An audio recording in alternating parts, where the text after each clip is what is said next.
So much to talk about, about what's going on with the economy, what's going on with the job market, what's going on financially here in America and around the world. And I'm so glad to have back with us. It's my fault. It's been far too long that we've talked with him and gotten his input and perspective. And that's former Congressman Joe DioGuardi from New York. Joe, good morning, and thanks for joining us. Good morning, Curtis. How are you? I'm doing great. Now, I want to play something for you. If you'll give me just about a minute, I want to play a clip and let you listen. What about the Republicans saying that you're blaming the Europeans for the failures of your own policies? The truth of the matter is that, as I said, we've created 4.3 million jobs over the last 27 months, over 800,000 just this year alone. The private sector is doing fine. Where we're seeing weaknesses in our economy have to do with state and local government. Oftentimes, cuts initiated by governors or mayors who are not getting the kind of help that they have in the past from the federal government, and who don't have the same kind of flexibility as the federal government in dealing with fewer revenues coming in. And so, if Republicans want to be helpful, if they really want to move forward and put people back to work, what they should be thinking about is, how do we help state and local governments, and how do we help the construction industry? Because the recipes that they're promoting are basically the kinds of policies that would add weakness to the economy. Boy, Congressman, what more could I say? Is this guy out of touch or what? I mean, you're talking about growing government.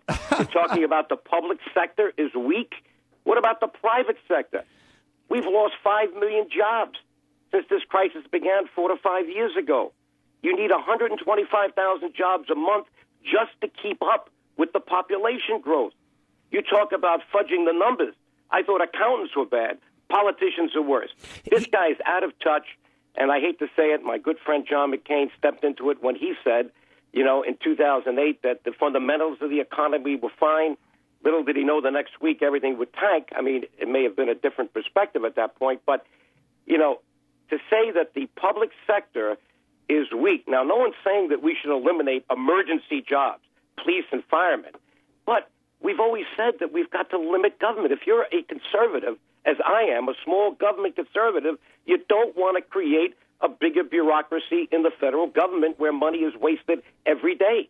We see it. Well, so two things. These comments are out of touch completely. Two things. And we've talked about this a lot on the show. And he made very clear when he came into office a goal that he set, and that was he wanted 600,000 new, well, actually more than that, 600,000 plus new federal workers. He's met that goal. Now, but here's the other real issue. Talking about being out of touch, I heard a businessman say on Sean Hannity last week, this guy's a rank amateur and knows nothing about the private sector and business and the free market.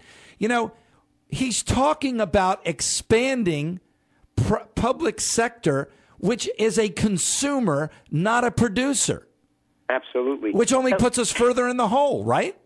Tell that to the residents of my congressional district and where I live right now in Westchester County, New York, which ranks number one as a county out of the thousands of counties in America, number one in terms of taxes, local taxes, real estate taxes, sales taxes. You lump them all together.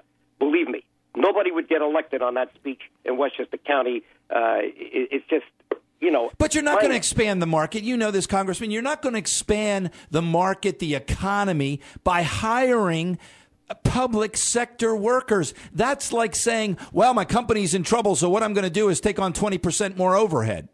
Right. Right? Am I right? Absolutely. But forgetting about what he said about the public sector, which was bad enough, how could you say that the private sector is in good shape, that we've, added 4 million jobs? Doesn't he realize the employment rate is still above 8%? It's 8.2%. And if you counted it right, it's probably closer to 15% with underemployment. And the fact that people have left the workforce, the probably might come back if they saw signs of a turnaround. There's so 23 probably not going to come down for a long period of time. 23.2 million Americans are either unemployed, underemployed, or have just left the work market. Now, that's an important number because we have to overcome not just the unemployed and the underemployed, but we've got to overcome this tremendous amount of people that have left. We don't know what they're doing, what they're up to, all that, just to get back to square zero, right? That's right. And the pain on Main Street is still there. We haven't solved the housing problem. People are still afraid. They're uncertain about foreclosures, about losing their jobs.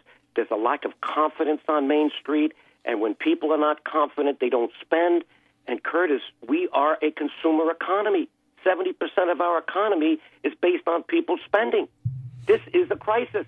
And nobody knows where we're going. And yet we're doing nothing because it's a presidential election year. Right. Are we a hostage to politics or what? We got to go back to the root of the problem. We got to change the electoral system. As I've said on your show, I think your show was the first one where I said we need one term for president, 6 years, not 2 4-year terms. We cannot afford to wait a whole year to find out who our next president is before we do anything. Nothing's being done. There's an interesting conversation I've been having. Some probably think I'm off the wall. And that is this culture that's in Washington is a culture that only allows members to come in, if you will, or come back, who will protect a certain percentage of the status quo. That percentage of the status quo that's being protected is, in fact, the problem, is it not? Absolutely, and that is our problem. Politics today is looking for safe harbors. That's what happened when we shifted over the years to a redistricting mode that says, let's use computers. I'll give you my Democrats if I'm a Republican. You give me your Republicans if you're a Democrat. This way we don't have to worry. Let's shake hands behind the screen over here, and let's come out fighting. This is what's going on in America. So we have probably less than 50 House seats that are competitive. Where are the new ideas? Where are the people who can come in and change things when people are looking, when the politicians are looking to secure their chairs and their pensions? That is not the model for America, but yet this is what's happening. Well, that's not the model for meeting the challenge or solving the problem. When you're in a crisis situation in the private sector, in your personal life, well, how can it be any different in Congress, right? Absolutely. And yet, where do they go to try to solve problems? You know what? We don't have an answer, they say. But come on, this is a great country. We can borrow more. So we keep borrowing money to spend, money that we have to borrow from countries we don't trust. And you would go bankrupt on your credit card if you did that in your families. But yet we're letting the United States Congress do it, and that was the title of my book, Unaccountable Congress. It doesn't add up.